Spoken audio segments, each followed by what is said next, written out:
नमस्कार, आप देख रहे हैं साधना न्यूज और मैं हूं आपके साथ सौम्या जी। रुक करते हैं खबरों की ओर। इंदौर में जहां नए वर्ष का उत्सव लोग डीजे पार्टी, पूल पार्टी या अलग अलग तरीके से मनाते हैं, वहीं राष्ट्रीय राजपूत करनी सेना के राष्ट्रीय महासचिव सुरेश सिंह सोनगरा प्रतिवर्ष 1 जनवरी को मातृ पितृ दिवस के रूप में मनाते हैं। बता दें कि इस दिन सोनगरा और उनकी पत्नी अपने माता पिता के चरण धोकर उनकी पूजा करते हैं, साथ ही उसी जल को वो ग्रहण कर लेते हैं। देखिए रिपोर्ट।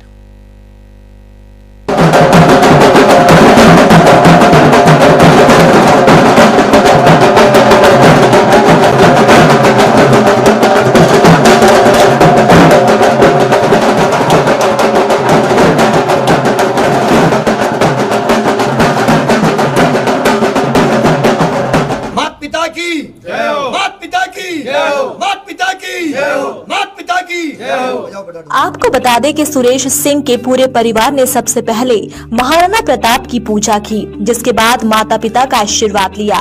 वहीं सुरेश सिंह के माता पिता ने कहा कि मेरा पुत्र श्रवण कुमार है, साथ ही कहा कि ऐसे पुत्र किस्मत वालों को ही मिलते हैं। इस दौरान सुरेश सिंह का पूरा परिवार भावुक नजर आया। सुरेश सिंह सोनगरा का कहना है कि नव वर्ष को मातृ पितृ दिवस की तरह मनाना चाहिए। इसका अनुसरण युवाओं सहित सभी देशवासियों को करना चाहिए। इस तरीके से नए साल की एक भावभीनी शुरुआत होती है और माता पिता का आशीर्वाद प्राप्त होता है। वहीं उनकी पत्नी ने अपने सास ससुर को माता पिता का दर्जा दिया। इस मौके पर वह सभी भावुक नजर आए। मैं हूं आपके साथ मेघा जैन और आप देख रहे हैं साधना न्यूज मध्य प्रदेश।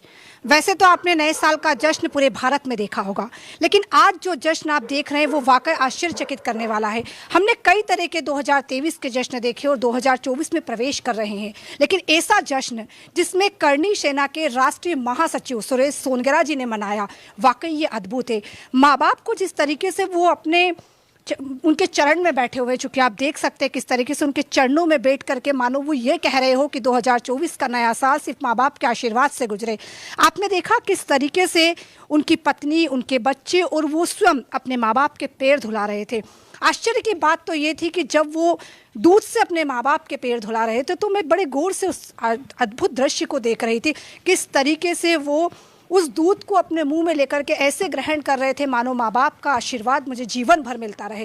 लेकिन सवाल ये उठता है कि आज उनके माँ बाप इस बारे में क्या सोचते हैं। यहाँ पर तमाम लोग मौजूद हैं। मैं समझ सकती हूँ कि सबकी आंखों में थोड़े थोड़े आंसू भी होंगे और खास करके माँ बाप की आंखों में भी कहीं ना कहीं आंसू आ गए थे। बेटे की इस तरीके की सेवा देखकर कोई भी आश्चर्यचकित हो जाएगा, क्योंकि ये जो समय है यहाँ पर डीजे पार्टी की जाती है, यहाँ पर नाइट पार्टी की जाती है, लेकिन राजपूत समाज का जिस तरीके से गौरव गाथा की बात की जाती है उसको वाकई में साक्षात करने वाले हमारे साथ करनी सेना के ये राष्ट्रीय महासचिव मौजूद है। आइए इनसे बात करते हैं कि इन्होंने इस पर्व को क्या ये हमेशा ही ऐसे मनाते हैं।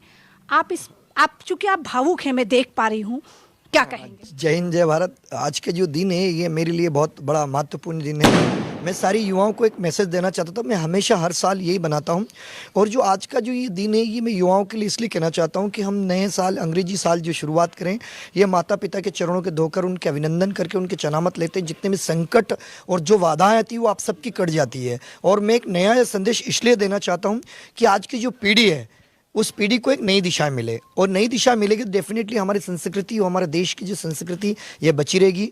आज हमारा देश जो संस्कृति की बात करते हैं, हम हिंदुस्तान में रहते हैं, हमारे पास कई प्रकार की संस्कृति है, 36 कौम का हमारा देश है। हम ये नहीं कह रहे हैं कि हम राजपूती समाज में, हर समाज के हर युवाओं को एक ही बात कहना चाहता हूँ, यदि वास्तव में आप लोग कामयाब बनना चाहते हो, और मैंने भी जीवन की बहुत घटनाएं देखी है।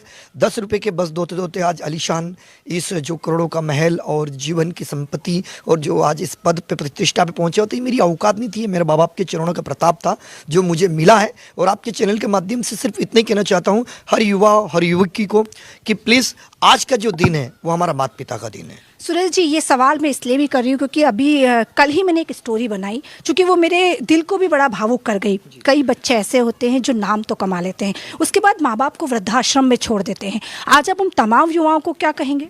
मैं उन्हीं के लिए कहता हूँ, वो उससे बड़ा दुर्भाग्य उनके जीवन में नहीं होंगे। मैं एक मैसेज देना चाहता हूं आपको चैनल के माध्यम से और इस समाज और पूरे भारत देशवासियों को कि हमें यदि सर्वश्रेष्ठ यदि पूजा मानी जाती है तो माता पिता की सेवा मानी जाती है। और चार धाम प्रकृति का देखने का सिर्फ यही बहाना है।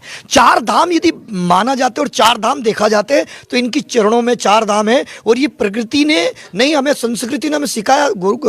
शिव पुराण में आप पढ़िए, देखिए कि जब कार्तिक जी और गणपति जी में कंपटीशन हुआ था तो चार धाम की यात्रा गणपति जी ने एक ही साथ में कर ली थी उनके माता पिता के चरणों में। तो इसीलिए मैं एक मैसेज देना चाहता हूं कि चार धाम सबसे बड़ी पूजा मानी जाती है माता पिता की सेवा, और उससे बड़ी सर्वश्रेष्ठ चार धाम है माता पिता के चरणों। और विश्व का सबसे बड़ा धर्म है आपका कर्तव्य और आपका फर्ज आपके माता पिता के प्रति। आप जब तक आपके इनके मूल्य या इनकी कीमत या इनकी वैल्यू तब तक समझ में नहीं आती जब तक ये आपके साथ में रहते हैं। मैंने महसूस किया मेरे जीवन में कई ऐसी मेरी ज़िंदगी की घटना हुई कि मैं इनसे बहुत दूर रहना पड़ा मुझे।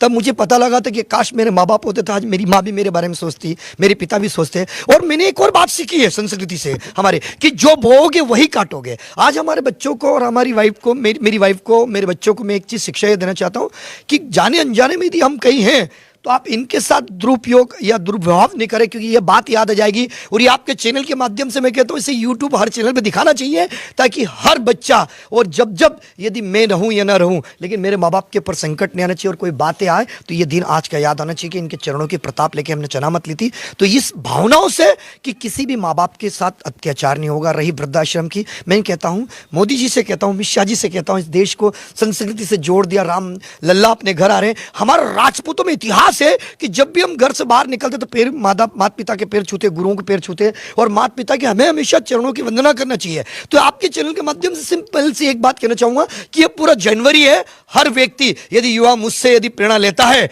तो मैं चाहता हूं कि हर व्यक्ति आज या कल जब भी माता पिता की सेवा करे उनके चरणों को धोकर चना मत ले, उनको कम से कम उनके चरणों को पूजे। ये आपके चैनल के माध्यम से कहना चाहता हूं। रही वही वृद्धाश्रम की, तो ये दुर्भाग्य उनके होंगे। और मैं तो कहूँ कि वो इंसान नहीं है, फिर वो तो सिर्फ एक वो पता नहीं किस योनि का राक्षस जन्म हो गया जो माँ बाप को ऐसा करता है। बस आप और आगे नहीं बोल पाऊंगा मैं सब। आपने सुना कि सुरेश सोनगरा जी किस तरीके से बता रहे हैं कि चारों धाम अगर कहीं है तो माँ बाप के चरणों में, लेकिन उनकी पत्नी भी हमारे साथ मौजूद है, हम उनसे भी बात करेंगे। आप बहू हैं पर बेटी का फर्ज भी निभा रही है, और मैंने ऐसी पहली बहू देखी है। हालांकि कई बहुएं ऐसी होती होंगी पर मैं साक्षात अगर देख रही हूँ आपको कि किस तरीके से आपने भी वो दूध को अपने अंदर ग्रहण किया। क्या कहेंगे आज आप? चढ़ना इसको आप कहते हैं। ये भी हमारे माँ बाप ही हैं और हर बहू को करना चाहिए। आज सारी बहुओं को क्या संदेश देंगे?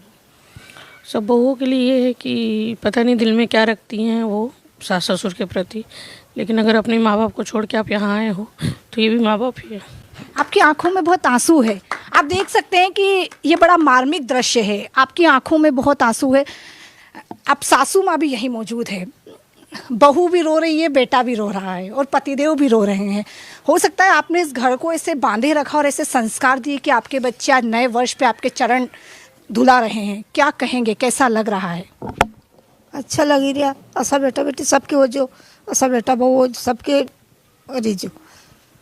अपने बेटे को क्या कहेंगे आज, अपनी बहू को क्या कहेंगे? आशीर्वाद दांगा कि अच्छा सरवण बालक भी है, सरवण कुमार है।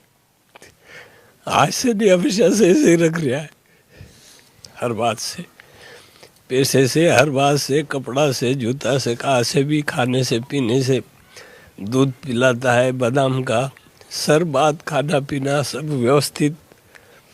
इसको कभी कभी ऐसा भी, इसको भगवान खूब दे, इससे 100 गुना ज़्यादा। कभी कभी ऐसा भी होता होगा क्योंकि कई बाप बेटों में भी कभी कभी नोकझोंक होती है, कभी नोकझोंक होती है आपके? हमारा नहीं होती है। अच्छा लगता है, माँ बाप को भगवान का रूप दे रखा उसने। आज तमाम बेटों को क्या कहना चाहिए? सभी को अपने बालक को अच्छा संस्कार दे और अपने माता पिता की अच्छी सेवा करे, यही उनका धर्म है, यही तीर्थ है। चारों धाम अपने माँ बाप ही होते हैं, जो अगर मानते हैं तो कुछ नहीं, कई लात दे के भगा देते हैं। आओ। ये कितने समय से आप ये मना रहे हैं? एक्चुअली क्या है, मुझ में एक बहुत बड़ी विपदा आई थी इस देश में। मैं जब भी कुछ करना चाहता था माता पिता और ग्रामीण के लिए, मैं एक्चुअली रहने वाला हूँ लसूड़िया के ग्राम लसूड़िया किला, तहसील नलखड़ा, जिला शाजापुर आगर के रहने वाला हूँ। और जब मैं अपनी बचपन से मैं बाहर निकला, जब बचपन से कठिनाइयों से मैं बहुत बीता, तो मुझे महसूस हुआ कि आज मेरे पास सारी धन दौलत सब कुछ पालूं, लेकिन माँ बाप नहीं तो दुनिया की सारी दौलत किसी भी काम की नहीं है। तो जब मुझ में बहुत बड़ी संकट आए तो ये कई सालों से, काफ़ी सालों से मीडिया कवरेज मैक्सिमम 3-4 साल से 2 साल से कर रही हैं। वैसे मैं हर साल कई सालों से करता आ रहा, बट आपके चैनल के माध्यम से ये ज़रूर मैसेज हमें मिला है और मैंने इस मुहिम को बहुत दूर तक फैलाया है। और मेरी ये इच्छा है कि हर युवा जो भी मेरी ये ऑडियो वीडियो जो भी सुन रहा है, और यदि ये करने में सफलता हुई, मुझे पता है कि अटपटा लगता है कि हर बहू को अटपटा लगे, जैसे कि आज मैम की आंखों में आंसू आ गया। ये बहम, ये प्रेम, ये प्यार है इनका। मैं जब भी मैडम से कुछ बोलता हूँ, मम्मी पापा के, तो मम्मी के ऊपर बोलता हूँ तो तुम बोलो मम्मी के ऊपर ऐसा मत बोला करो, वो मेरी मम्मी जैसी है, मेरे पापा जैसा है। तो मैं ये भाव देखकर इनसे ही प्रेरणा ली मैंने मेरे बच्चों, ये मेरा बेटा है, बड़ा वाला बेटा है, ये छोटा वाला है। तो फिर मैंने ये सोचा कि जब इसके अंदर इतना भाव प्रेम है, तो जो भाव प्रेम हमारे हैं वो हमारे बच्चे कब सीखेंगे, जब इस परंपरा को हम आगे बढ़ाएं। तो ये पहल मैंने शुरू की है और आपके चैनल के माध्यम से कहना चाहूँगा कि आज के बाद ये 1 तारीख है, मैं अमित शाह जी से, गृह मंत्री जी से, मोदी जी से और हमारे प्रदेश के नए मुख्यमंत्री जी से, यादव साहब जी से कहना चाहूँगा, मनमोहन सिंह जी यादव साहब से जी मैं कहना चाहूँगा उनसे कि पूरे देशवासियों को हमारे मध्य प्रदेश में एक पहल शुरू करें कि 1 जनवरी को मध्य प्रदेश में माता पिता की सेवा का दिवस, सेवा मतलब वो मनाया चाहिए और उसको एक नाम देना चाहिए। 1 जनवरी नहीं, माता पिता दिवस मनाना चाहिए। ये मेरी मांग है और इसके लिए मैं प्रशासन से डिमांड भी करता हूँ। तो मोहन यादव मुख्यमंत्री जी सुन लीजिए, सुरेश सिंह जी ये आह्वान कर रहे हैं और ये विनम्र निवेदन भी कर रहे हैं कि न्यू ईयर को जिस तरीके से आप पार्टी के रूप में संबोधित करते हैं, न्यू ईयर को जिस तरीके से आप सेलिब्रेशन के रूप में संबोधित करते हैं, तो सेलिब्रेट तो होना चाहिए, लेकिन माता पिता के चरणों में सेलिब्रेट होना चाहिए, क्योंकि वो युवाओं को ये संदेश भी दे रहे हैं कि आज का वो जिस तरीके से शराब में लिपटे, नशे में लिपटे और माँ बाप को वृद्धाश्रम में डाल देता है, तो कहीं ना कहीं ये वाकई गलत है। ये हमारे भारत का कभी संस्कृति परंपरा में नहीं रहा है। तो अपनी संस्कृति को दोबारा कैसे लौटाया जाए, किस तरीके से युवाओं को वापस इस संस्कृति में लाया जाए, इसके लिए बहुत अच्छी पहल है।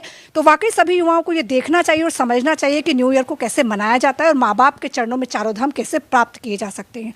आप देखते रहिए।